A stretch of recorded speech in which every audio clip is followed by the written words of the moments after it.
زندگی میں ہمیشہ باادب رہنے کی کوشش کریں۔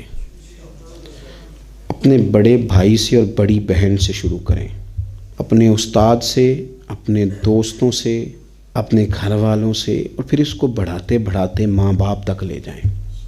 اپنے جملوں پر، اپنے لہجوں پر، اپنی نظروں پر تھوڑی سی پابندیاں لگائیں۔ یہ جو جملوں کے زخم ہیں نا، یہ وقت گزرنے کے ساتھ ساتھ گہرے ہوتے جا رہے ہیں۔ گھر میں کبھی غربت بھی آئی جاتی ہے، کبھی کوئی آزمائش آ بھی جاتی ہے، لیکن حوصلہ مند وہ لوگ ہوتے ہیں جو اسے دلیری کے ساتھ ان آزمائشوں سے گزرتے ہیں۔ لیکن جو تلخ ہو جائیں، سخت باتیں کر دیں جو عمر بھر بھلائی نہ جا سکیں، وہ بوجھ چھوڑ جاتی ہیں طبیعتوں میں۔ ادب زندگی کا حسن ہے۔ تھوڑا سا جملے سوچ سمجھ کے ادا کریں، تھوڑا سا لفظوں پر غور کریں۔ آپ کبھی نبی پاک علیہ السلام کے غلاموں کی زندگیاں دیکھیں نا، تو حالات جس طرح کے بھی ہوتے تھے وہ باادبی رہتے تھے۔ حضرت صدیق اکبر رضی اللہ تعالیٰ عنہ غار ثور میں ہیں اور ان کو سانپ نے ڈس لیا ہے۔ میری آپ تعریف کرتے ہیں، کہتے ہیں حضرت علامہ، مولانا، پیر صاحب، فلاں صاحب، فلاں صاحب، خطیب صاحب، امام صاحب، یہ سارے لفظ ہیں۔ خدا نہ خواستہ آپ کو پتہ چل جائے کہ میری پگڑی کا پیچھے جو شملہ ہے اس کو آگ لگ گئی ہے، تو اب آپ یہ تھوڑی کہیں گے کہ خطیب پاکستان اور مفکر ملت اور عالم باعمل جب تک چاہے ساری پگڑی جل جائے اور آگ آگے پہنچ جائے، آپ تو فوراً کہیں گے آگ آگ آگ آگ، اس کو بجھائیں، جلدی کریں، مولانا آپ کے پیچھے آگ، فٹافٹ۔ ایمرجنسی میں ادب تھوڑی قائم رہتا ہے۔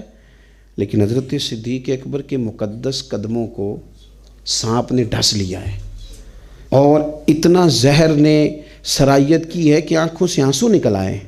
حضور نے پوچھا کیا ہوا؟ فوراً کہنا چاہیے نا سانپ سانپ سانپ۔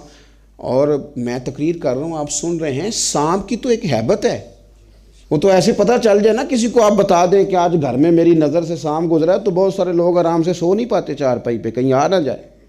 تو کہنا تو چاہیے تھا نا سانپ سانپ سانپ، یہ لفظ ادا کرنے چاہیے تھے۔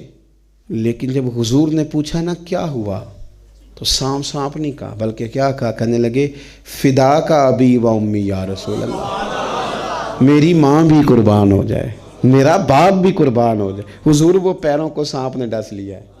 ابو بکر اس ایمرجنسی میں بھی آداب آپ کو اتنے یاد ہیں، اے صدیق اکبر یہاں بھی۔ تو ان لوگوں نے ہمیں بتایا کہ حالات جس طرح کے بھی ہوں، ادب والے ہی ہوتے ہیں۔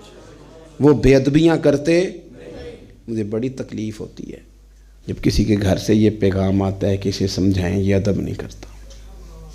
یہ اپنی زندگی میں، اور صوفیاء کے ماننے والے بھی اگر ادب والے نہ ہوں، خانقاہی لوگ بھی اگر ادب والے نہ ہوں، ہمیں لوگ بھی ادب کرنے کی کوشش کرتے ہیں، وہ لہجہ اس طرح کا اختیار کرتے ہیں، لفظوں میں اس طرح ترشروئی لاتے ہیں کہ وہ اشتعال دلائیں اور ہم بھی اس طرح کی باتیں کریں، لیکن ہم ان کو بتائیں گے کہ وَإِذَا خَاطَبَهُمُ الْجَاهِلُونَ قَالُوا سَلَامًا، جاہلوں کو سلوٹ کیا جاتا ہے، ان سے الجھا نہیں جاتا۔